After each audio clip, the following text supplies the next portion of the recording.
Dear students, आज हम शुरू करने जा रहे हैं ब्रैंकियोस्टोमा के बारे में। इसका डिस्ट्रीब्यूशन कॉस्मोपॉलिटन होता है, जो कि sandy shores covering the tidal area to depth of many metres में यह पाया जाता है। Inhabitant of shores of tropical and temperate seas, the common lancelet Branchiostoma lanceolatum has been recorded from the west and southern European coasts, on the East African coasts and also from the western and southeastern Indian coasts।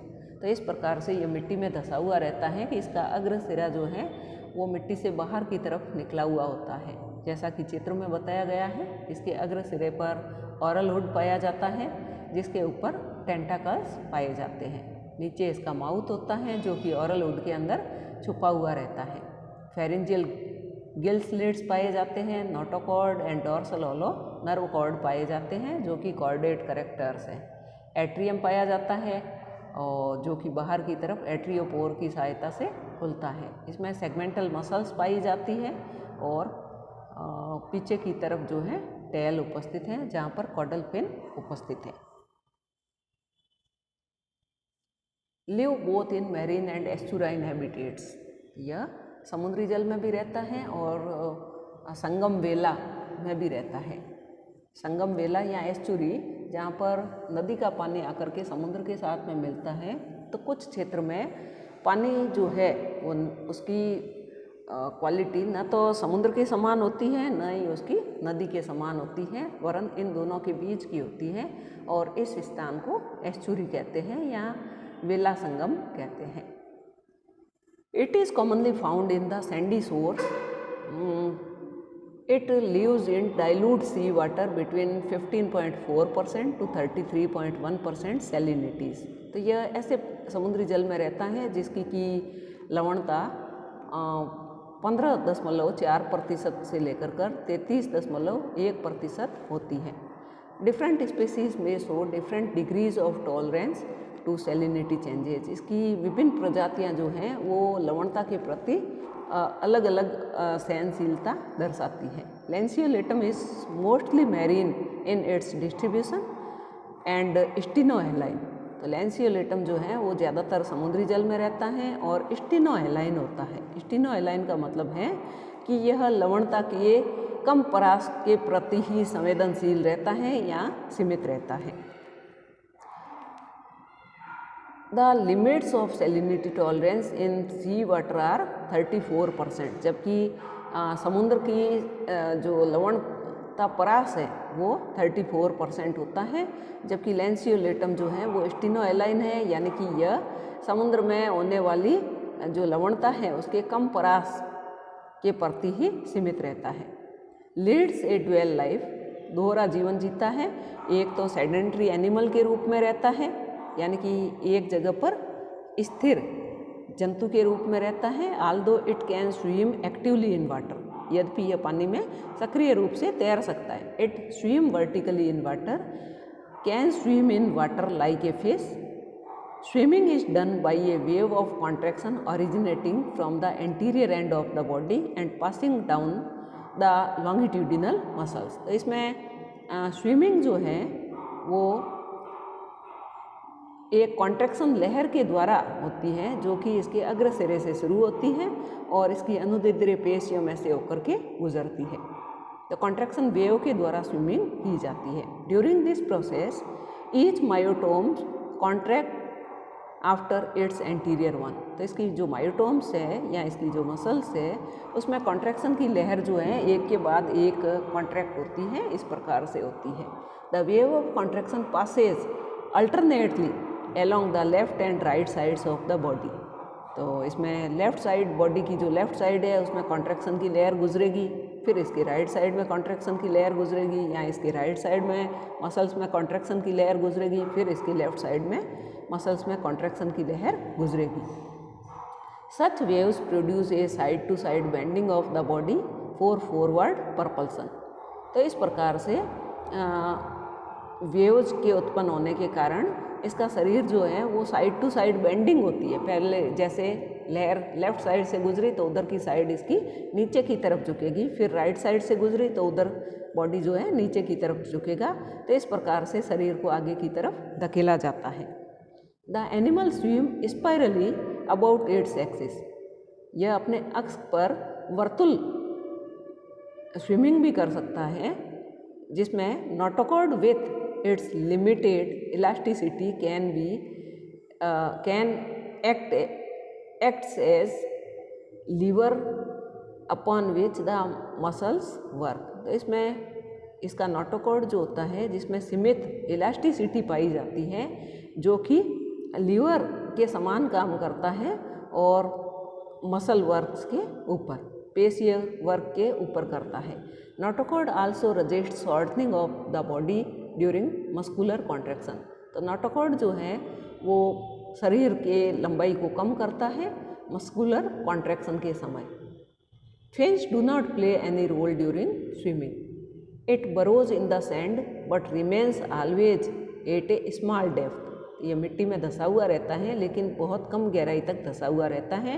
It keeps the anterior end of the body projected above the sandy bed to maintain a constant water current passing in through the mouth and expelled through the atriopore. तो इसका anterior and जो है वो हमेशा उस मिट्टी के bed से बाहर की तरफ निकला हुआ रहता है और उसके द्वारा एक सतत जल प्रवाह जो है वो इसके शरीर में बना रहता है, जो कि माउथ से होते हुए एंटर होता है और एट्रियोपोर से होते हुए बाहर निकलता है। Feeds on micro organisms brought into pharyngeal cavity together with the respiratory water current. तो माइक्रो ऑर्गेनिजम्स पर, सूक्ष्म जीवों पर यह अपना भोजन करता है और ये सूक्ष्म जीव जो हैं उसके फेरिंजियल कैविटी में वाटर करंट के साथ में आते हैं। It exhibits a typical instance of ciliary mode of feeding. तो इसमें सीलियरी मोड ऑफ फीडिंग इसमें पाया जाता है। नेक्स्ट इसमें डायग्राम है जिसमें दिखाया गया है a showing the interior ends of a number of branchiostoma. तो यहाँ डायग्राम में कई सारे ब्रैंकियोस्टोमा के अग्रभाग दिखाई दे रहे हैं। Note that the animal normally lie buried in sandy bottom with the interior part of the body protruding out to maintain the feeding and respiratory currents. तो यह मिट्टी में धंसा हुआ रहता है, इसका अग्रभाग बाहर की तरफ निकला हुआ होता है जो कि वाटर करंट प्रवाहित करता है। इसके द्वारा इसका फीडिंग और रेस्पिरेशन दोनों होते हैं। और बी डायग्राम में ये डायग्रामेटिक व्यू ऑफ ब्रैंकियोस्टोमा दिखाया गया है, जिसमें आगे की तरफ स्नाउट है और इसमें मायोटोम मसल्स है, मेटाप्लूरल फोल्ड्स है एंड कॉर्डल फिन दिखाया गया है। A small lancelet shaped creature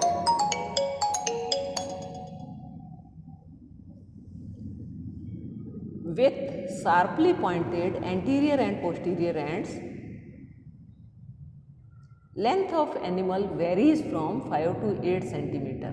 Body is elongated and flattened from side to side. The body is distinguishable into the body proper and definite post-anal fin. तो शरीर के दो भाग होते हैं, एक तो बॉडी प्रॉपर है मुख्य शरीर जो है, और दूसरा है इसका पोस्ट एनल फिन, यानी कि इसके एनस के पीछे जो टेल फिन पाया जाता है। The pointed anterior end projects forward as snout और रोस्ट्रम। जो इसका एंटीरियर एंड है नुकीला, वो स्नाउट या रोस्ट्रम बनाता है। Below the snout lies the oral hood formed by dorsal and lateral projections of the body. तो इसके स्नाउट के जस्ट पीछे की तरफ इसके पृष्ठ और पार्श्व जो प्रोजेक्शंस है शरीर के, उसके द्वारा ओरल हुड का निर्माण किया जाता है। Oral hood bears more than 20 stiff buccal और ओरल सीरी और टेंटेकल्स। तो ओरल हुड के ऊपर 20 से अधिक या तो बक्कल या ओरल सीरी कहें या उनको टेंटेकल्स या स्पर्शक कहें पाए जाते हैं। The oral hood is supported internally by a series of gelatinous but stiff pieces arranged end to end. Each oral series is supported internally by stiff rods that emerges from the oral ring. The mouth is kept hidden within the oral hood. The anus is situated on the left side of the ventral fin and at a short distance separated from the posterior end of the body. Atrium opens to the exterior through a round atriopore located close to the anterior end of the ventral fin. Anterior portion of the body is roughly triangular in outline, while the posterior part behind the atriopore is more or less oval in cross section. On the lateral sides of the body proper, there are numerous gill slits which remain partly covered by the lateral folds of the body. As a result, the gill slits are not ordinarily seen from outside. Gill slates पाए जाते हैं जो कि पार्श्व वलनों के द्वारा ढके हुए रहते हैं, इस कारण से गिल स्लेट्स को बाहर से नहीं देखा जा सकता है। Body is provided with A median longitudinal fold, इसमें एक मध्य अनुदैर्ध्य वलन पाया जाता है जिसको डॉर्सल फिन कहते हैं। यह extends along the whole of the dorsal side, यह पूरे पृष्ठ सतह को कवर करता है। The dorsal fin is joint to a somewhat broader caudal fin present round the tail, और यह कॉडल फिन के साथ में जाकर के जुड़ता है जो कि टेल के बाहर की तरफ पाया जाता है। A ventral fin runs the mid-ventral line lying between caudal fin and atriopore। तो वेंट्रल फिन भी पाया जाता है जो कि caudal fin और atriopore तक फैला हुआ होता है। The dorsal and ventral fins are supported by a series of connective tissues called fin ray boxes। तो डॉर्सल और वेंट्रल फिन्स जो हैं, पृष्ठ और अदर पंख जो हैं, ये कनेक्टिव टिश्यूज़ के एक श्रृंखला यानी संयोजी ऊतकों की एक श्रृंखला के द्वारा इनको आलंबन प्रदान किया जाता है जिसको फिन रे बॉक्सेस कहते हैं। Running along the ventrolateral sides of the anterior 2/3 of the body are 2 longitudinal folds. तो इसके अग्र से 2/3 लंबाई के बाद में इसमें अनुदैर्ध्य वलन पाए जाते हैं जिनको मेटाप्लूरल फोल्ड्स कहते हैं। These metapleural folds extend between the oral hood and atriopore, ये ओरल हुड और एट्रियोपोर के बीच में फैले हुए होते हैं। The metapleural folds do not participate in the process of swimming, they possibly help the animal during burrowing in the sand. तो metapleural folds जो है ये एनिमल को मिट्टी में खोदने में मदद करते हैं। During the process of burrowing metapleural folds become distended, पास में आ जाते हैं with the content lymph in their cavities, इनकी कैविटीज़ में लिम्फ भर जाता है। This assist in rapid drives into the sand. तो इस प्रकार से यह पानी में मिट्टी में तेज गोते लगा सकता है। बॉडी वॉल, एपिडर्मिस जो होती हैं सिंगल लेयर्ड सेल्स पाई जाती हैं।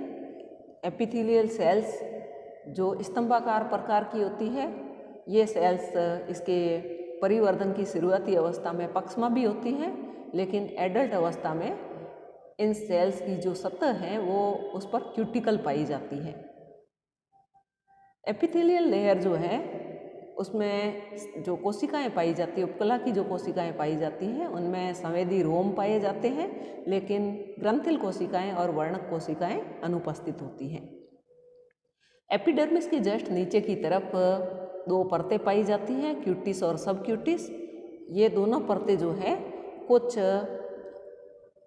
बिखरी हुई और वांडरिंग सेल्स के द्वारा सिक्रेट की जाती है जो कि वर्टिब्रेट्स के फाइब्रोब्लास्ट के समान होती हैं।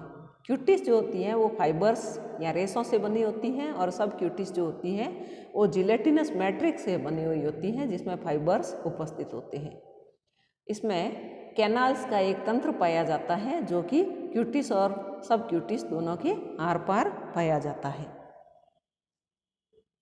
सब क्यूटिस के नीचे की तरफ कैरेक्टरिस्टिक मसल लेयर पाई जाती है। The mesodermal layer applied to the gut. तो इसमें मेसोडर्मल लेयर जो कि गट में पाई जाती है जिसको स्प्लैंक्नोप्लूर कहते हैं। स्प्लैंक्नोप्लूर पीछे हम पढ़ चुके हैं डेवलपमेंटल बायोलॉजी में कि मेसोडर्म जब एंडोडर्म के साथ में संयुक्त होती हैं तो इसको स्प्लैंक्नोप्लूर कहते हैं। Becomes greatly thickened near the notochord to transform into the myotomes or myomeres। तो इसकी जो गट की मीजोडर्म है, स्प्लैंक्नोप्लूर है, यह नोटोकॉर्ड के संपर्क में जहाँ पर आती है वहाँ बहुत मोटी हो जाती है और मायोटोम या मायोमियर में रूपांतरित हो जाती है। मायोटोम्स के अलावा दूसरी पेशियाँ भी इसमें विकसित होती हैं जो कि स्प्लैंक्नोप्लूर और सोमेटोप्लूर से होती है। सोमेटोप्लूर जो है वहाँ पर एक्टोडर्म और मीजोडर्म जब पास पास आ जाती हैं तो इसको सोमेटोप्लूर कहते हैं। तो इनके द्वारा दूसरी पेशियाँ भी विकसित होती है। The myotomes are blocked of striated muscles fiber extending through the entire length of the body। Myotomes जो होती है वो रेखित पेशियों के ब्लॉक्स होते हैं जो कि इसके संपूर्ण शरीर के संपूर्ण लंबाई में पाई जाती है। The myotomes are separated from one another by dense connective tissue septa। तो मायोटोम्स एक दूसरे से सघन संयोजी उत्तक जिसको सेप्टा कहते हैं उसके द्वारा अलग होती है और इन सेप्टा को मायोकोमाज कहते हैं। जैसे लिखते में हम कॉमा लगाते हैं, ये पेशियों के बीच में है इसलिए इनको मायोकोमाज कहते हैं। The myocommas are V shaped and pointed end of the V is directed towards the anterior and.